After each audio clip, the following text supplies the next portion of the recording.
Cabinet विस्तार को लेकर आज की सबसे बड़ी खबर है। शाम 6 बजे मोदी मंत्रिमंडल में विस्तार होगा। आज तक को सूत्रों से खबर मिल रही है कि आज होने वाले विस्तार में 20 से ज्यादा नए मंत्री बनाए जा सकते हैं। लेकिन विस्तार को लेकर सुबह से ही प्रधानमंत्री आवास में भी हलचल जबरदस्त दिखाई दे रही है। बीजेपी अध्यक्ष जेपी नड्डा वहां पहुंच गए हैं, गृहमंत्री अमित शाह वहां मौजूद हैं और साथ ही संभावित मंत्रियों की आवाजाही भी शुरू हो गई है। आपको हम वहां की तस्वीरें भी दिखाएंगे। हमारे तमाम संवाददाता इस वक्त प्रधानमंत्री आवास पर मौजूद हैं। देश के बाकी हिस्सों से भी हमारे संवाददाता हमारे साथ जुड़ेंगे, क्योंकि किस राज्य का क्या रिप्रेजेंटेशन होने वाला है, क्या प्रतिनिधित्व मिलने वाला है, ये देखना दिलचस्प होगा। अनुप्रिया पटेल, सर्बानंद सोनोवाल वहां पहुंच चुके हैं, ज्योतिरादित्य सिंधिया वहां मौजूद हैं। इसके अलावा बाकी नेताओं का भी वहां पर आना शुरू हो चुका है। पशुपति पारस, मीनाक्षी लेखी भी पीएम आवास पहुंच चुके हैं। अनुराग ठाकुर जो अभी वित्त मंत्रालय में निर्मला सीतारमण के जूनियर हैं, उनका प्रमोशन होगा। इस तरह की खबरें निकलकर सामने आ रही हैं। कैबिनेट रैंक पर उन्हें प्रमोट किया जाएगा। अब देखना दिलचस्प होगा ये कि आखिर में जो चेहरे चुने जाते हैं उनकी संख्या कितनी है, क्योंकि अभी मंत्रिमंडल में 53 मंत्री हैं और ये संख्या 81 तक जा सकती है।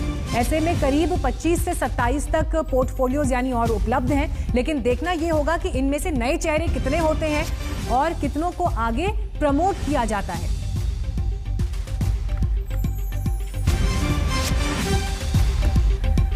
इस वक्त तमाम संवाददाता हमारे साथ मौजूद हैं। हिमांशु मिश्रा हमारे साथ मौजूद हैं, चित्रा त्रिपाठी हमारे साथ मौजूद हैं, अशोक सिंघल, ये तीनों मौजूद हैं प्रधानमंत्री आवास पर। इसके अलावा हमारे साथ चंडीगढ़ से सत्येंद्र चौहान जुड़ रहे हैं और साथ ही अनुपम मिश्र इस वक्त कोलकाता से भी हमारे साथ जुड़ गए हैं। शुरुआत में इस वक्त अनुपम आपके साथ ही कर लेती हूं, क्योंकि पीएम आवास पर जो हलचल है उससे अलग देश के बाकी राज्य जिनको रिप्रेजेंटेशन मिलना है कैबिनेट विस्तार में, निगाहें तो वो भी टिकाए बैठे हैं आज के इन तमाम अपडेट्स पर। बंगाल से मतुआ समुदाय के शांतनु ठाकुर को जगह मिल सकती है, खबरें निकलकर सामने आ रही हैं। क्या बंगाल में महसूस कर रहे हैं इस वक्त आप? जी देखिए, सूत्रों के मुताबिक पहले तय हुआ था कि बंगाल से इस बार 4 लोगों को शामिल किया जाएगा मंत्रिमंडल में, लेकिन अब जो सूचना आ रही है हो सकता है ये संख्या 2 तक जाए और इनमें शांतनु ठाकुर का नाम लगभग तय माना जा रहा है। इसके अलावा जो 2-3 नाम हैं उनमें एक प्रमुख नाम है निशीथ प्रमाणिक का, उनको भी जगह मिल सकती है, ऐसी बातें भी चल रही हैं। हालांकि इससे पहले जो 4 नाम थे उनमें अर्जुन सिंह, दिलीप घोष, निशीथ प्रमाणिक और शांतनु ठाकुर, इन चारों के नामों की बात हो रही थी। लेकिन अब कुछ बातों के बाद 2 नामों पर चर्चा तय हो रही है और इसके अलावा एक जो मंत्री हैं हो सकता है उनकी छुट्टी की जाए। बंगाल से 2 मंत्री हैं इस वक्त में, बाबुल सुप्रियो और देबोश्री चौधरी। तो हो सकता है कि देबोश्री चौधरी को बंगाल में जो सुनने में आ रहा है सूत्रों के मुताबिक एक अहम और बड़ा दायित्व बंगाल से दिया जा सकता है। इस वजह से हो सकता है उनको हटाया भी जा सकता है। तो ये सब अभी चर्चाएं हैं और चर्चाओं का केंद्र इस वक्त बंगाल इसलिए भी है कि 18 सांसद बंगाल से चुने गए थे पिछली बार और इसी वजह से महसूस किया जा रहा था कि बंगाल से ज्यादा प्रभुत्व दिया जाए, बंगाल को बंगाल से ज्यादा प्रतिनिधित्व जो चुनकर आए हैं सांसद उनको दिया जाए। मीनाक्षी, ठीक है। चित्रा, फटाफट एक बार पीएम आवास पर जो हलचल है वो भी जरा दिखाइए हमारे दर्शकों को, फिर उसके बाद मैं सत्येंद्र और अशोक जी के पास जाऊंगी।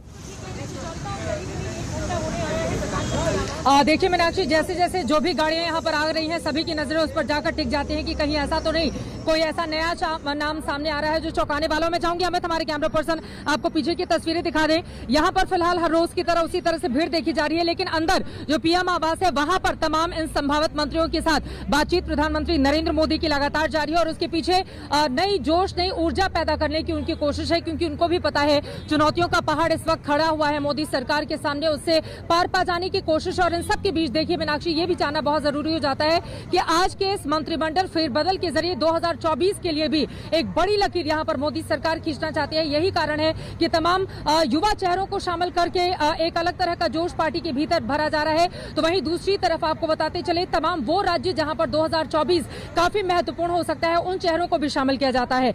शांतनु ठाकुर जिसका आप बार बार जिक्र कर रहे हैं मीनाक्षी, हम सब ने देखा बंगाल के चुनाव में किस तरह से शांतनु ठाकुर की अहम भूमिका रही। जब बांग्लादेश प्रधानमंत्री नरेंद्र मोदी गए थे, शांतनु ठाकुर वहां पर भी उनको न सिर्फ रिसीव करने बल्कि मतुआ समुदाय के जितने भी प्रोमिनेंट चेहरे थे, उन सभी से मुलाकात करवाने में शांतनु ठाकुर का बड़ा अहम रोल रहा था। मेरी भी उनसे कई बार उस दौरान बातचीत हुई थी। तो शांतनु ठाकुर एक बड़ा नाम है, उनके जरिए मतुआ समुदाय को अपने साथ करने की कोशिश भारतीय जनता पार्टी की, क्योंकि उसको पता है 42 में से अगर 2019 जैसा 24 में प्रदर्शन करना है तो ज्यादा से ज्यादा सीटें हमें हासिल करनी होंगी। 18 तो मिल गई थी 2019 में, लेकिन 24 की चुनौती और 24 के पहले 15 ऐसे राज्य हैं जहां पर विधानसभा के चुनाव होने हैं, जिनमें से 10 तो 2022 के ही हैं। उसके अलावा 2023 में मध्य प्रदेश है जहां से ज्योतिरादित्य सिंधिया बड़ा चेहरा हो जाएंगे, छत्तीसगढ़ है। तो उन तमाम राज्यों का प्रतिनिधित्व किया जा रहा है और खासतौर से महाराष्ट्र पर सभी की नजरें हैं। महाराष्ट्र से प्रीतम मुंडे का आप जिक्र कर रही थी, वो गोपीनाथ मुंडे की बेटी है। गोपीनाथ मुंडे मोदी मंत्रिमंडल में वो चेहरा थे, बड़ा चेहरा थे, महाराष्ट्र के बहुत बड़े नेता, लेकिन एक्सीडेंट में उनकी डेथ हो गई, जिसके बाद उपचुनाव प्रीतम मुंडे चुनकर आई और उसके बाद से लगातार उनको लेकर भी कयासों का दौर जारी था। हालांकि लंबा वक्त जिन युवा चेहरों को जगह मिलती है उस पर तो देखिए चित्रा निगाहें रहनी ही है, लेकिन जो हैवी वेट्स थे और उनको जहां पर डिमोट किया जाना है, खबरें तो उनको लेकर भी यहां पर निकलेंगी। हिमांशु, आपको मैं यहां जोड़ना चाहूंगी चर्चा में, जिस तरह से अभी संभावित चेहरों की बात हो रही है, लेकिन ये बताइए कौन से वो हैवी वेट्स हैं जिनका रोल कम होने वाला है आज के कैबिनेट विस्तार में? देखिए, रोल कम नहीं होगा, उनके पास एडिशनल चार्ज हैं, क्योंकि जो सहयोगी दल थे वो सहयोगी दल या तो बाहर चले गए हैं, जैसे रामविलास पासवान की मृत्यु के बाद पीयूष गोयल को एडिशनल चार्ज दिया गया था food and distribution and consumer affair का। प्रकाश जावड़ेकर को शिवसेना से अरविंद सावंत का जब इस्तीफा हुआ था तो उनको हैवी इंडस्ट्री दिया गया था, आज उस मंत्रालय का नाम बदल दिया गया। तो इस तरीके से देखा जाए तो कई मंत्रियों के पास जो है एडिशनल चार्ज है।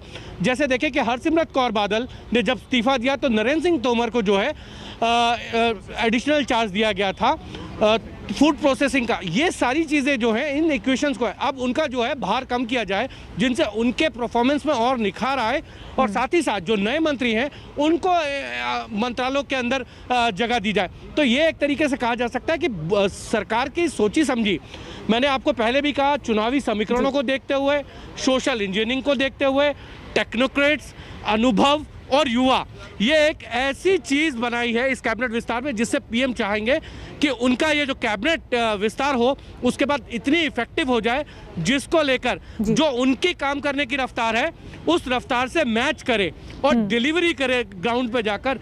ये प्रधानमंत्री चाहते हैं और इसीलिए आप देखिए कि इतना बड़ा कैबिनेट विस्तार 2 साल बाद होने जा रहा है। तो इसलिए प्रधानमंत्री ने सोचकर समझकर मंत्रियों के कामकाज की 2014 में जब शपथ ली थी प्रधानमंत्री मोदी ने, 45 मंत्री उस समय कैबिनेट में शामिल हुए थे।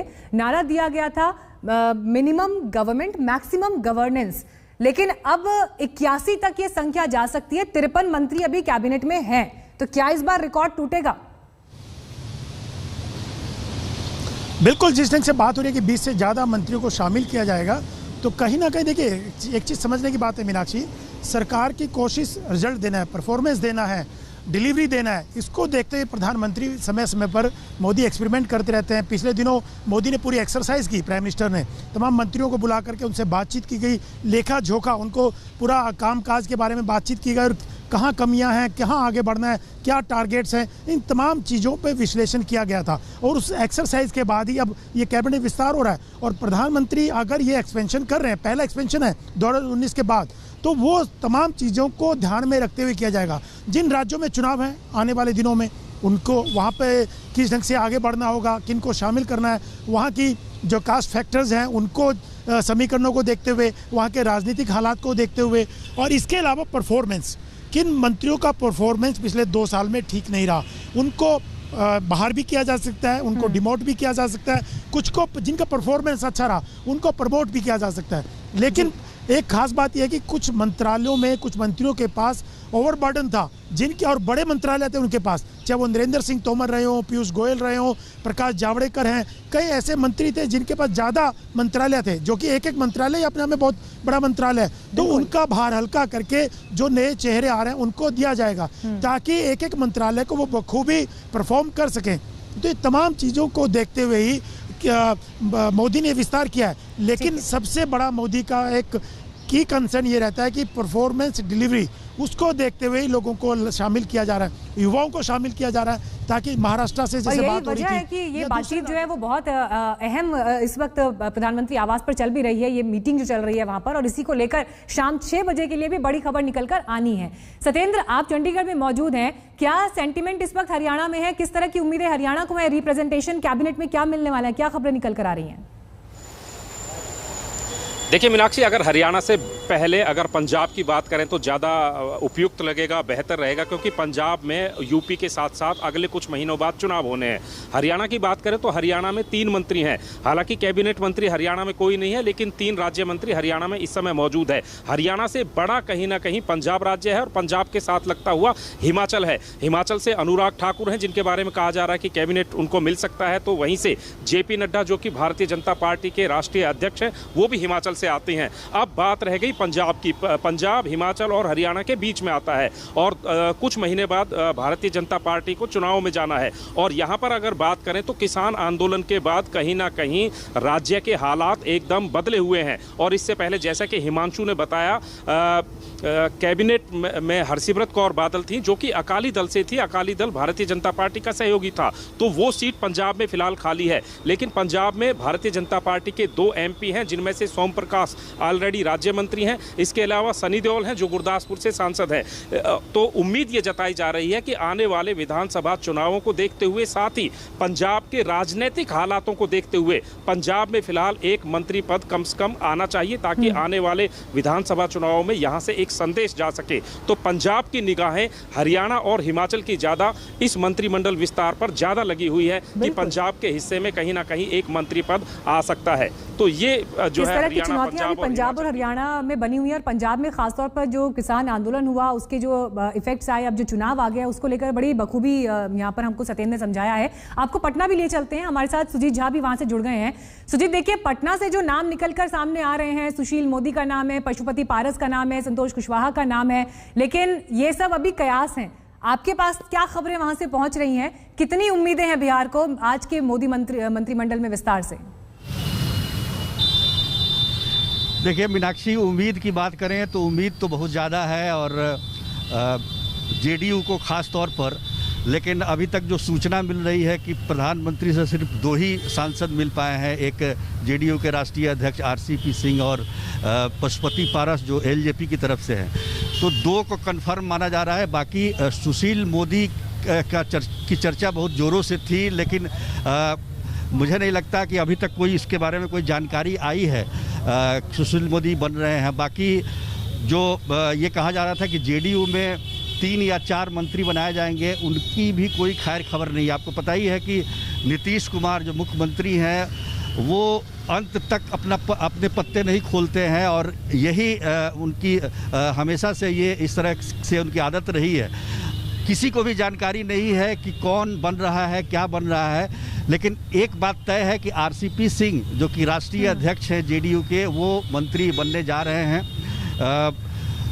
पशुपति पारस जो कि LJP की तरफ से है। हालांकि चिराग पासवान जो खुद को प्रधानमंत्री मोदी का हनुमान भी कह चुके हैं एक समय में, और अपनी नजदीकियों का बार बार जिक्र करते थे, उनकी नाराजगी का कोई मतलब है क्या? देखिए, उन्होंने कहा है कि अगर पशुपति पारस को अगर शपथ दिलाई जाएगी तो वो कोर्ट जाएंगे। हालांकि मुझे नहीं लगता कि कोर्ट में वो ज़्यादा कुछ टिक पाएगा, क्योंकि मंत्री बनाना प्रधानमंत्री का विशेषाधिकार होता है।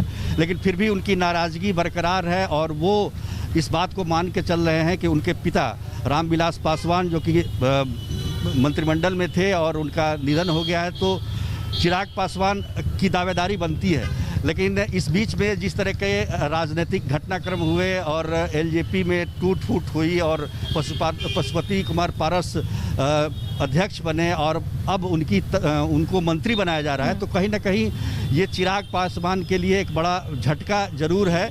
और इसको लेकर वो पूरे राज्य में दौरा भी कर रहे हैं, उन्होंने यात्रा भी निकाली है और जगह जगह वो इस बात का जिक्र भी कर रहे हैं कि किस तरह का अन्याय उनके साथ हो रहा है। रामविलास पासवान का जेडीयू का असली वारिस कौन है, इसे लेकर चिराग पासवान एक अपनी तरह की जंग लड़ रहे हैं, जिसका जिक्र अभी आशीर्वाद यात्रा का यहाँ पर सुजीत आप कर भी रहे हैं। लेकिन इस बीच अपने दर्शकों को हम उस निमंत्रण पत्र की तस्वीर भी दिखा रहे हैं जो आज की कैबिनेट रीशफल को लेकर सामने आया है। केंद्रीय मंत्रिपरिषद के मंत्रियों के शपथ ग्रहण समारोह के अवसर पर उपस्थिति राष्ट्रपति भवन नई दिल्ली में बुधवार 16 आषाढ़ 1943 शक यानी 7 जुलाई 2021 को शाम 6 बजे प्रार्थनीय है। तो लगातार कैबिनेट विस्तार की इस बड़ी खबर पर हमारी नजर बनी हुई है। देश के किस राज्य को क्या प्रतिनिधित्व यहां से मिलने वाला है, और खासतौर पर उत्तर प्रदेश, क्योंकि कहा यह जाता है कि यूपी से ही केंद्र की सत्ता का रास्ता निकलता है। तो यूपी के लिए आज के कैबिनेट विस्तार में क्या है, किन चेहरों पर मोहर लगने वाली है, इन तमाम बातों पर हम अपडेट्स लेंगे अपने संवाददाताओं से। एक छोटे से ब्रेक के बाद फौरन लौट रहे हैं। आप देखते रहिए आज तक।